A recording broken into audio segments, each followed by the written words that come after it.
Alright, wait, what? You thought I actually needed this? Heck no. Alright, so, guys, 500 subs.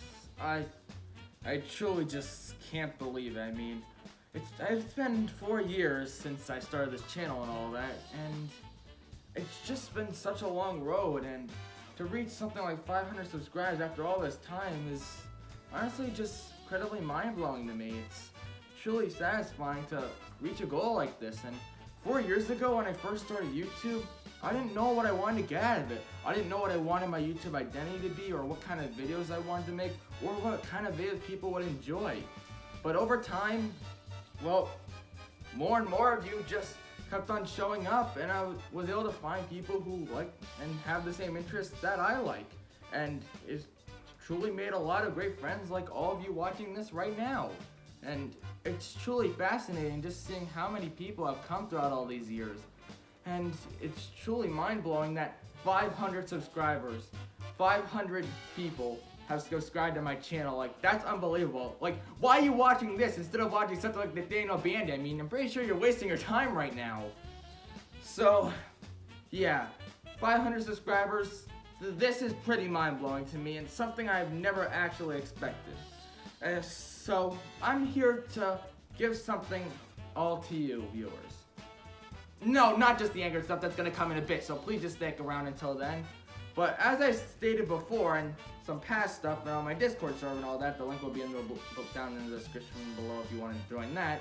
I'm going to be shouting out every single one of my subscribers that have commented on my videos. Yep, even if you commented once or 5,000 times like Agent That's the Real Life Guy, I don't care. You are getting a shout out anyway.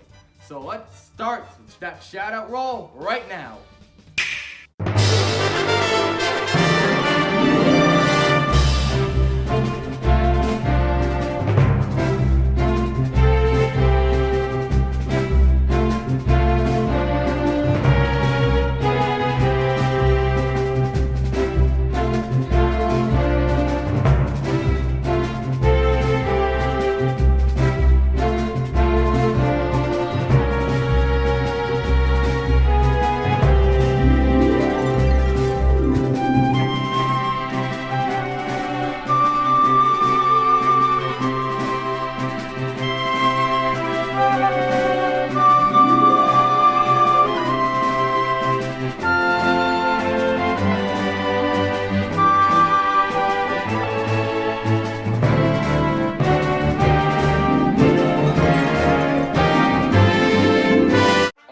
So that's gonna do it for the staff roll. Now, you know what time it is. Those 3 angered remakes I promised. So before I start them, I'm just gonna explain why I chose to do these remakes as my 500 subscriber special in the first place. Well, the anger videos were truly what started to kick off my channel. And although it's kind of sad that the reason it kicked off was because I made it pretty much just a copy of MB's videos, like, let's be real. They're a really big part of my channel, and like I said, that's what kicked off in the first place. And since I've gained a new editing style and I've added so much more stuff to it, like better footage and music and all that, I think it's only fitting that I choose the biggest part of my channel's history to represent in a new fashion with this 500 subscriber special. So, you ready to start it? Oh, okay, I mean, why I'm asking you this, of course you're ready to see it. So let's start in 3, 2, 1. Wait, why am I counting upwards on my fingers? Huh, alright, 3, 2, 1. Let's get to it!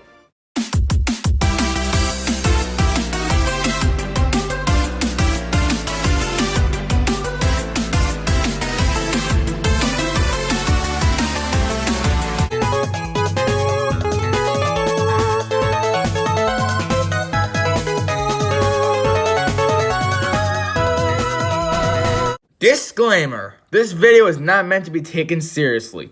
Most opinions shared are not how I truly feel about the game. So don't suck me into a 1964 video game console, okay mi amigos? Oh look! Race of the Fatties! There's online, but who in the world would actually want to play this game online? They still haven't added any new characters since 2010? How? Where did the Mii's go? Every game in the past had this option, so why'd they remove it? You might look at this and think, huh, that's a lot of events. But when you compare this to 2010 and 2012, this game is severely lacking. Guess you could say it's uneventful. What happened to Toad, Dry, Bowser, and Nabbit? They're all gone. The 8-bit events are cool additions, but they all feel so bland after 1 or 2 playthroughs. Oh my god, look at all the modes, there barely are any. Why in the world is Toadette playable, but not Toad? What sense does that make? I appreciate that they gave Rouge her Sonic Rider's outfit, but I mean, you know. It's for good boys and girls. Okay, why in the world are the Mario characters' retro designs 8-bit and Sonic are 16-bit? They don't clash well at all. Also, there are only 8 characters for the Tokyo 1964? Are you kidding me? There's literally nothing for you to do in the story mode after you beat it. Thank God they brought back the dream events, but there's only 3 of them. Are you kidding me? If you lose an event 3 times in the story mode, you can skip the mission. So that means you can beat the whole story mode without winning a single event.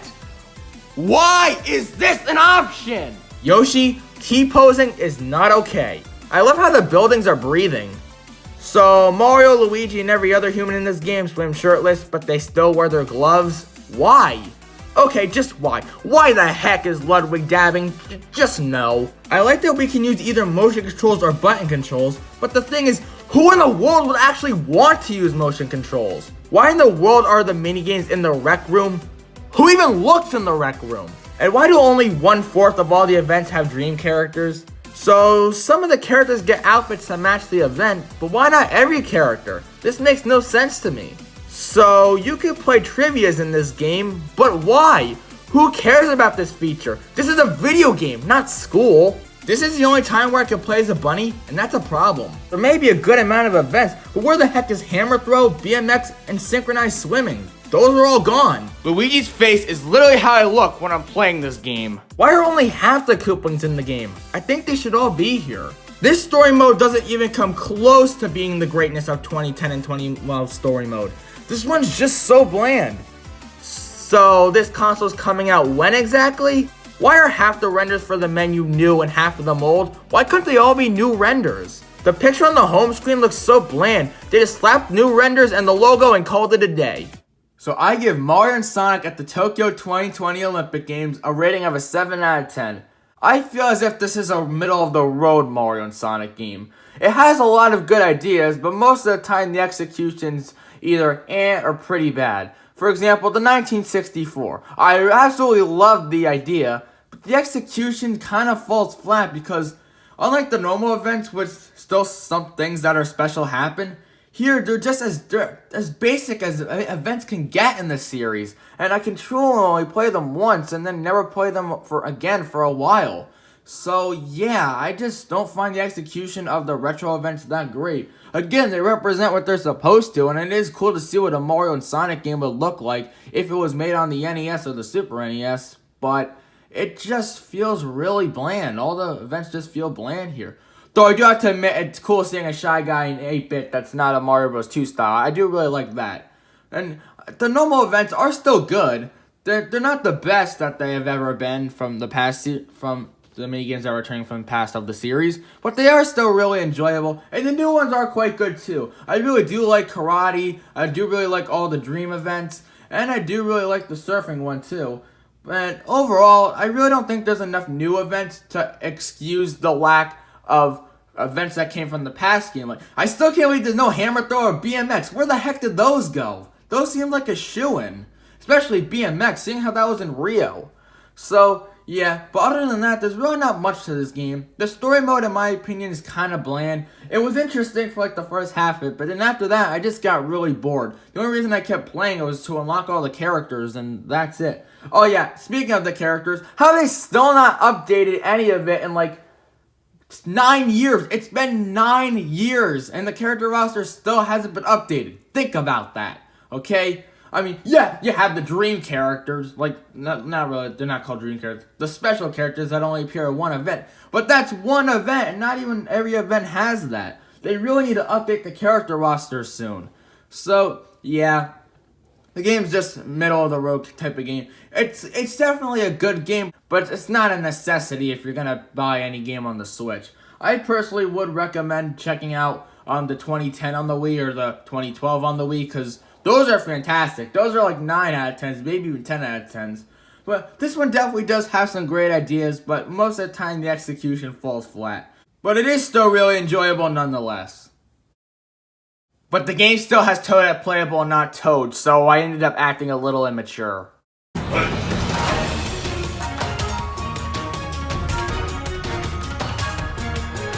Disclaimer. This video is not meant to be taken seriously. Most of my thoughts shared are not how I truly feel about the DLC. So don't make me find 151 Diglett for a terrible trainer. Okay, mi amigos? Greetings, gamers. Agent S in and... Huh? Agent S? What are you doing here? What are you talking about? I thought you invited me here. Wait, what? No, I didn't. Agent S, you're not supposed to say that. We're trying to act like I didn't set this up, okay? Oh, sorry. It's alright. I mean, we could always redo that. There's a little problem with that.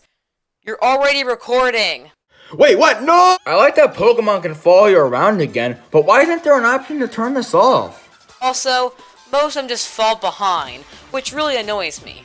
Why in the world does a place that have level 60 Pokemon have a Route 1 bug Pokemon that you find at level 2 in the beginning of the game? This girl's name is Honey, and this guy's name Mustard. I hate and love that. Ah, now I see why everyone chose Sword. I'm not really a fan of how linear the Isle of Armor is. You have to go through one specific place to get through another. But on the wild area, you can go anywhere with varying pathways. Why in the world are Kubfu and the 2 Urshifu forms the only new Pokemon they added? And no, the Galarian Slowpoke and Galarian Slowbro don't count. Why are all the Pikachu clones in this game except Hatchery, Zoo, and Plusle and Minun? Why did they bring back so many Pokemon from Gen 1? This makes no sense because we already have Gen 1 Remix on the Switch with Let's Go Pikachu and Eevee. This is the most beautiful area in the entire expansion pass. Too bad it's so dang confusing to navigate. Oh cool, a new encounter. Let's see who it is. Ah, it's Shing! He's finally back! After you beat the main story, there's a side plot with Hop. But why though? Why are the Pokemon from the base game even here at all? I think only those returning Pokemon in the Isle of Armor should be here. Pause! What is that? If you look closely at the TV, you can see that Master Mustard is playing Pokemon Quest. Ugh! So there's these mushrooms that can make any normal Pokemon Gigantamax. What would happen if a human ate that soup? And if you want to make your Pokemon Gigantamax, but you don't have any mushrooms, then you can go cry in a corner. Why in the world do I need to find 151 Diglett for this guy? And who in the world would even catch 151 Diglett anyway? What an idiot! 7.8 out of 10, too much water. If there's a Master Mustard, then why is there no Master Ketchup? Anime! What is Kirby's Echo Fighter doing in my Pokemon game? Arrow was already annoying to catch in past games, but now it's at level 60, making it even harder to catch. Say it with me, y'all. Hip hip, no thank you. Why is this even here at all? Because there was a Diglett and an item. Why is this here? Yay! Tentacool from every other frickin' region is back.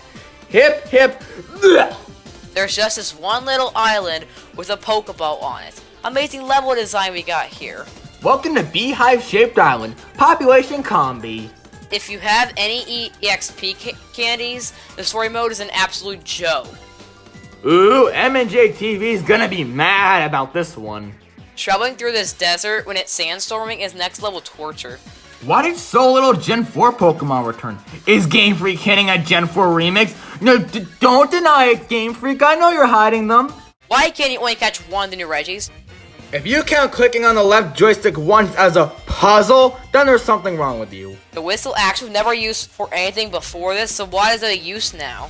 The legendary raid adventures are just so bland. It's basically just a gauntlet of raid battles. Ooh, how original! Also, you just gotta love how they give you a legendary right when you arrive there. That's not unbalanced at all. Why did only the legendary and fossil Pokemon return? Yeah, it's good to see them back, but they should have brought back much more than this.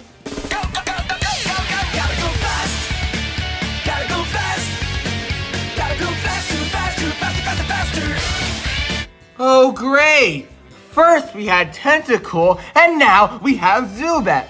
hip hip, why? The Galarian Zapdos looks way too much like a Chocobo. Catching Galarian Articuno is so freaking annoying. It's a huge pain up the rear end. Let's be honest, who actually remembered Peony after the main story? So, Pokemon actually has a decent enough story for once, but how did it take them so long to do this? Why can't you catch multiple of returning legendary Pokemon? This makes no sense at all to me. Yes, the best character from the original game's back. I like how Sonia returns, but there's really no point for her to even be here. Don't you just love it how it snows in this area, and 1 foot away it's completely grass? Who needs logic, am I right? Okay, why the heck does Slowpoke evolve into Galarian Slowking the same exact way as it evolves into Slowbro? Couldn't they have given it a different evolution method? Why can't you find the Regis and Swords of Justice in the main game, but the rest are only in raid dens? We got this instead of Pokemon Gun? Thank God! I love how the original game only had 2 caves, and now we have 5 in the Crown Tundra, as if anyone actually missed them. I love how Game Freak added this to a game that people saw as incomplete. That is some really shady shit. Oh yeah, that's right. I still gotta talk about the rating. I give the Isle of Armor a rating of a 7 out of 10. It's definitely good DLC, but there definitely are some problems with it. One, they brought back way too little Pokemon for this. I mean, yeah, they have a good amount of species here, but they definitely should have had much more. And I just find the story mode and the main campaign of this DLC kind of boring. Like, the first half was interesting because I was exploring this whole big new land. But after I got used to the whole land, it got kind of boring after a while, and that applies to the story mode too. And the characters here, they just aren't really memorable at all. I mean, like, I remember Sonya, Nessa, Milo, Charmander, Rose, Leon, and all those characters from the main game.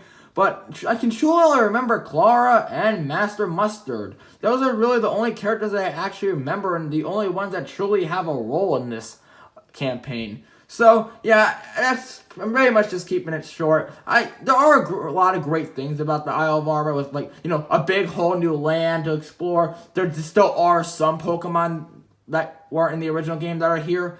And the story mode is kind of fun for the first half. So, it does have all those things going for it. But some things, like the problems I discussed, definitely hold it back. For the Crown Tundra, on the other hand, that is a 9 out of 10. The Crown Tundra almost fixes all of the Isle of Armor's problems. But there's one problem that keeps holding it back, the lack of returning Pokemon. I know they brought back the fossil Pokemon and all the legendary Pokemon, which is awesome. But that's it. That's literally all they brought back. Oh wait, sure, they have Swablu and Relicanth and Absol. Ooh, big deal. I mean, we really could have used more normal Pokemon for the Crown Tundra than just this. And why the heck did they bring back the Hoenn starters and the Sinnoh starters or the Unova starters or the Kalos starters or the Johto starters or the starter starters? I feel like all the starters should have been brought back if the Hoenn ones are going to be brought back. Plus, we just had Hoenn remakes like 4 or 5 years ago. Why wouldn't they bring Gen 4 back or Gen 5? This doesn't really make any sense. And the Dynamax adventures aren't too fun, but they still are an easy way to get legendaries, so it's pretty much the middle of the road for that. But overall, we have a huge land this time. We got a big land this time. Like oh my gosh, sometimes it is just over dauntingly big. That's how big it is.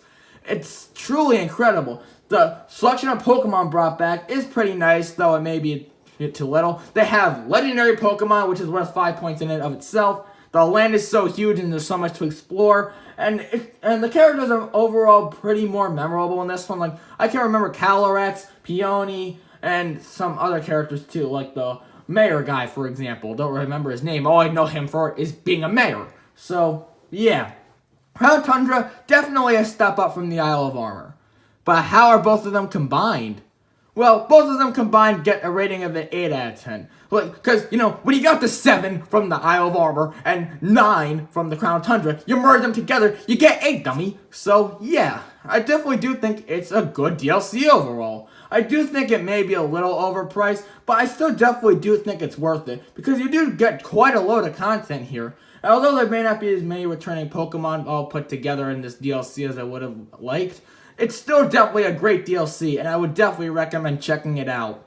And finally, I'd like to thank Agent S for joining me on talking about the Pokemon Expansion Pass. Thanks again, my friend. No problem. I had a ton of fun cooperating with you. And you all watching should definitely subscribe to Agent S because he makes great YouTube content and he deserves much more subs than he has. I mean, 34, that's way too underrated, okay? I don't care who you are, you gotta admit it's underrated. So, if you want to be a good person, subscribe to Agent S right now. The link will be in the description. Thanks for the shout out. No problem. Anytime. Alright, I have to go now. I'll just take this chocobo off your hands, and I'll be all good. I need it for my Final Fantasy playthrough after all. Thanks again. Wait, what? Get back here! That's not a chocobo!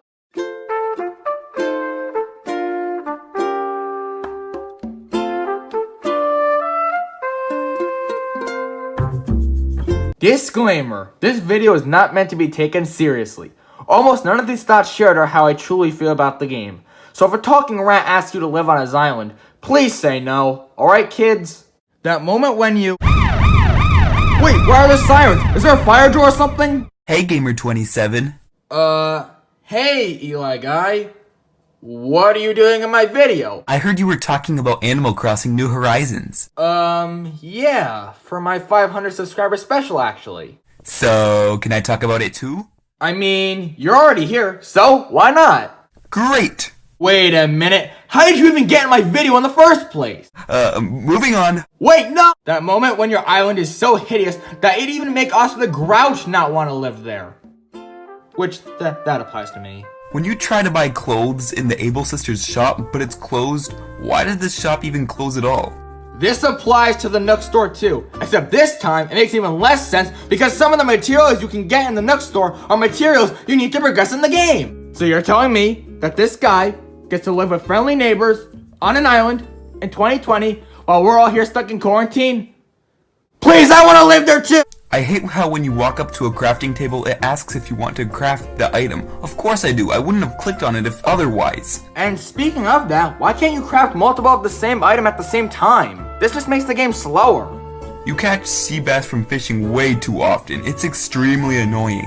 Whoa, game. I do not need to be reminded of rejection in any way whatsoever, because I play this game to escape real life, not be reminded by it.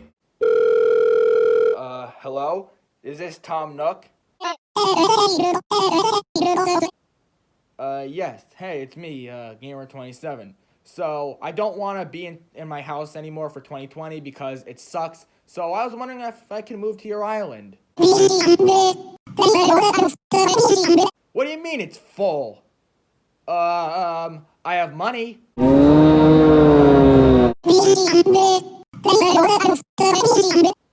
Okay, sold. When you get stuck with an ugly villager, nothing feels more unsatisfying. I do not like what that villager's doing to that tree. Why the heck is Isabelle from Smash Bros. Ultimate doing in my Animal Crossing game? So this knockoff Tails name is Red, but he's not even red. He's orange. This guy must have committed identity theft. Why in the world can you only buy one art from Red's ship per day? Lathers talks forever, just shut up. The villager is always way too happy, and it creeps me out. Alright, so I think it's time for me to go. I got all my gaming stuff, that's all I need. So time for me to move to my new island. Get the heck off my lawn. I need personal space too, you know. There should be more save slots for costumes. There's way too little. What the actual heck is going on here? Who would actually want a wooden bridge for their island? It looks so hideous. How does this cliff not have guardrails? What if someone fell and got hurt? Why are there only 3 island designs you can choose from? Alright guys, I'm going to my new island now. God, my legs hurt because I have to squat in order to talk to you because I'm way too tall. But anyway, see ya, I'm going to my new island. Whoa. The terraforming feature is awesome, but why are there only 10 patterns you can choose from? Selling drugs in a kid's game. Thank you so much, Nintendo. Wait, if Tom Nook has kids, then who is Tom Nook married to? Zipper the Bunny. I don't even have to explain why he angers you. Can these stupid eggs get off my island? Zipper is way too happy. He's definitely plotting something evil. Alright guys, I stepped off the plane, so now I'm finally at my new island. Why don't I just take a look?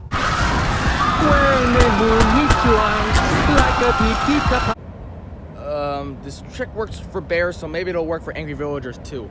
I just have to back away slowly and get the heck out of here. Swimming is so slow. Can't they pick up the pace a little? Also, why do you even need a swimsuit just to swim anyway? What, does the villager need floaties or something? Your tools can break. What, is this Minecraft?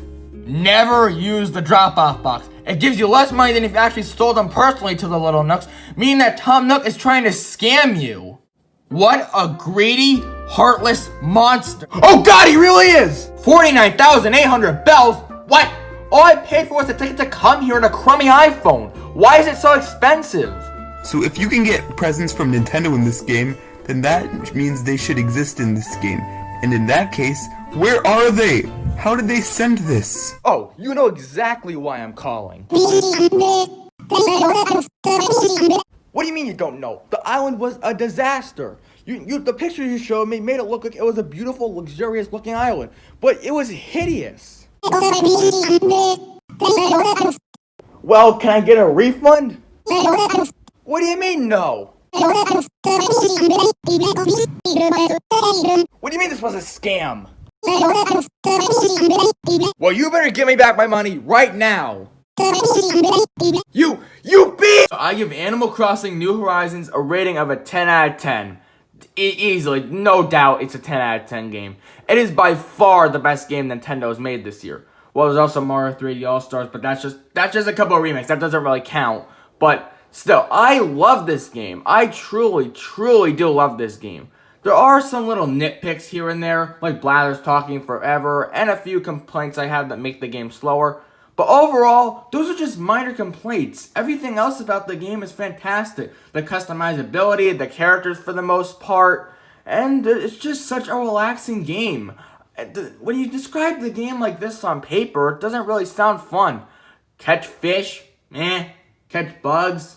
No. Pay your mortgage? Oh god, no! But even with all these things that wouldn't sound fun, the game still is a lot of fun with lots of customizability, characters to talk to, and stuff that's being added that always makes you keep on wanting to come back. And that's something I really appreciate from video games, and Animal Crossing truly does do that. And this actually was my first ever Animal Crossing game, and it was a great introduction to the series for me. And now I'm really interested to see what I missed with New Leaf, the original, and all the other ones, and it's really intriguing me to see what else they do with Animal Crossing forward. And I'm definitely an Animal Crossing fan now. Actually, I'm so into Animal Crossing now that I want to go play another one right now. I have an idea. How about this one? Wait.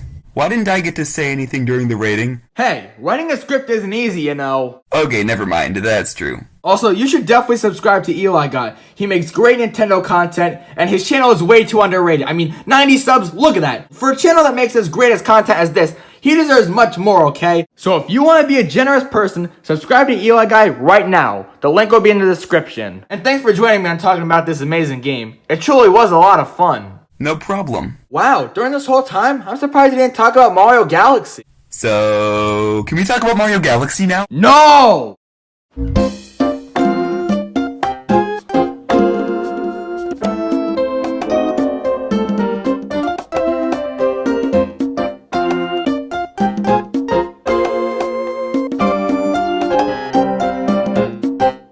Well, guys, that's it for those angry remakes. Did you enjoy them? Well, I'm asking you. Of course you did. Well, guys, looks like I better move on to the next thing. Huh? Who said that? God, is that you? Wait, no, you're Billy from the story plot to the Mario and Luigi stuff. What are you doing? And how are you even talking to me anyway?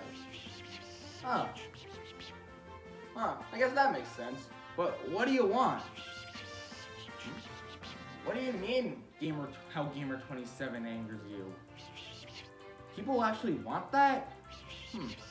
Well, if you guys really want that, then let's get into how Gamer27 angers you in 3, 2, 1, let's go!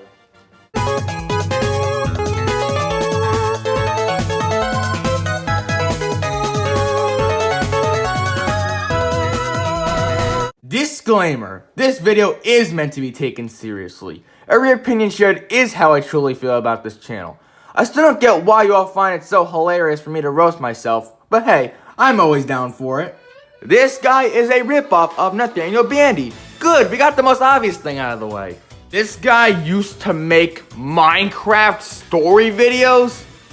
Ugh! The text on his profile picture can be really hard to read at times. It took him 4 years to get good footage? How? The moment you realize that this is the guy that plays Lego The Incredibles in his free time. His with lyrics videos are so cringy, just don't watch them. This freaking video. Remember that one time Gamer27 actually had a Plus channel, but he kept it a secret the whole time and then ended up deleting it like 2 months after he made it? Yeah, exactly, you don't know because he never told anyone about it when he really should have. Gamer27 had the audacity to name the angered videos triggered videos at first just to try to get more views. What a shady human being. And he owns a channel about Nintendo content. So can someone tell me why there's Five Nights at Freddy's, Fall Guys, and Among Us videos on there, huh? And also, how has he never made a video on The Legend of Zelda yet? He used to put reaction videos on his main channel. Alright, sure, he doesn't anymore because he has a reaction channel for that now. But how much can you try to milk for views? Bananas!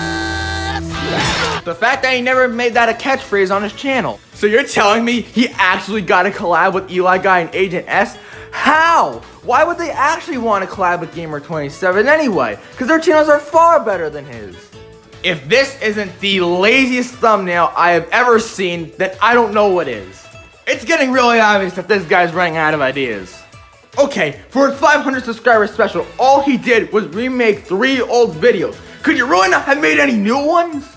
This live action stuff in the Mario and Luigi Angers You series makes me want to die. He has a whole series dedicated to tier lists? This is laziness to the absolute extreme. Alright, this guy's way too obsessed with Mario Sunshine. I mean, it's not that good. This guy likes Mario Party 9? How? Who in the world could like that game? I think this guy personally has way too many series. He needs to cool it down a bit. I love how anything Mario on his channel does well and then everything else that isn't just fails miserably.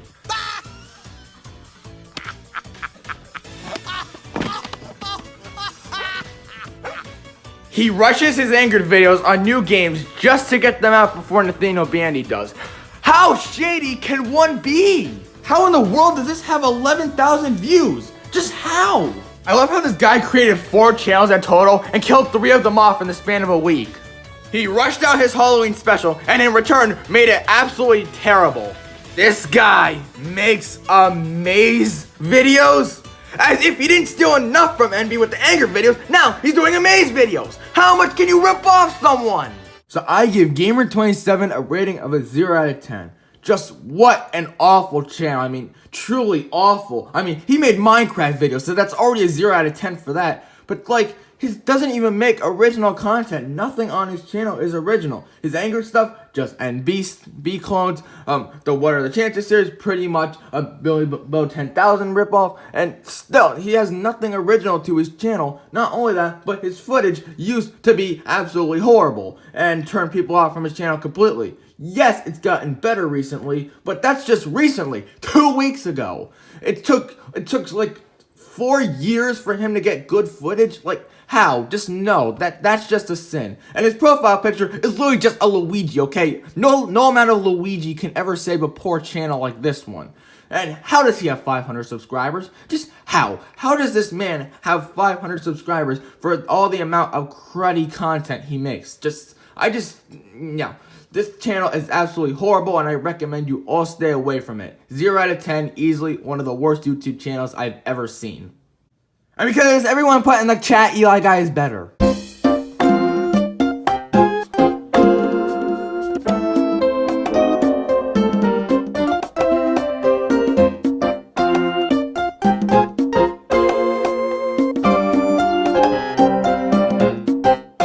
Well guys, that's it for how Gamer27 angers you. And in case you're wondering, in the trailer, I showed a plus at the end of the Angered Remakes.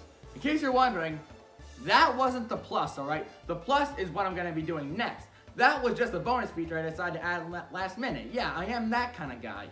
So, yep, now you're gonna find out what exactly the plus is and what I made you die of wanting to know what the thing is. So anyway, in 3, 2, 1, I'm gonna show you.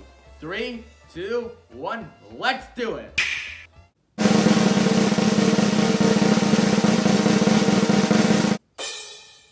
Yep, that's right.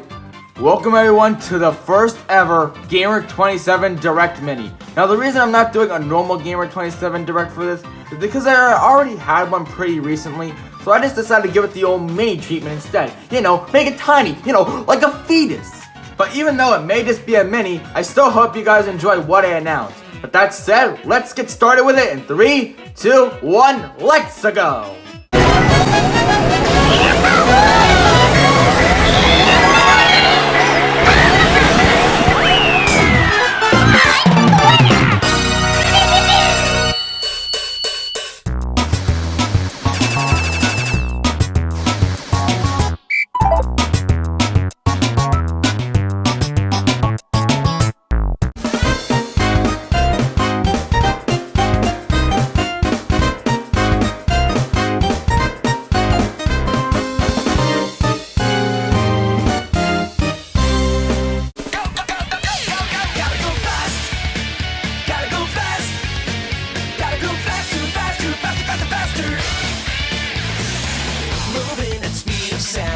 Quickest hedgehog around. Found ourselves in a situation, stuck in a new location without any explanation. No time for relaxation. Hey, excuse me, princess.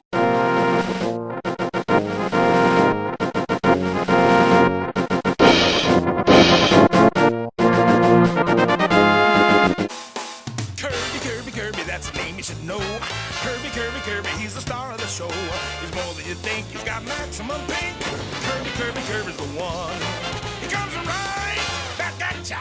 He comes right, back at ya. Give it all that you got, take your very best shot. He'll send it right back at you for sure, yeah.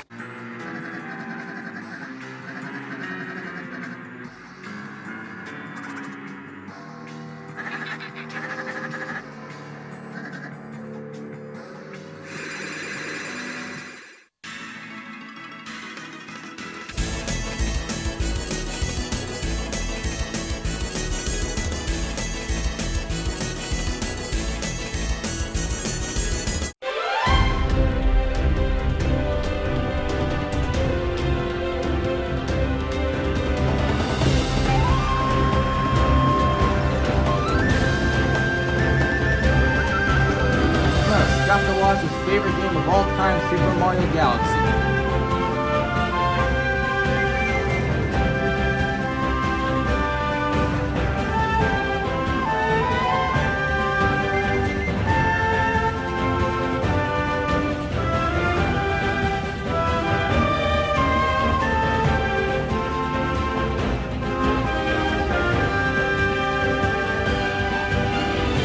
Alright guys, so that's it for what the plus was. A Gamer27 Direct Mini. The first ever Gamer27 Direct Mini, in fact, because I've never had one before. So, yeah. Well, that's it. Again, I just can't believe I've come so far as to get 500 subscribers. And I only know that number is going to go up much more in the future. And guys, again, I just can't thank you enough for this. It truly means a lot to me, and my mind is still absolutely blown from this. Even when I'm watching this stream right now. I mean, I'm not watching because I had to record this in order to make it premiere, but still. So, yeah, that's gonna be it, guys. Thank you guys for watching. See you soon.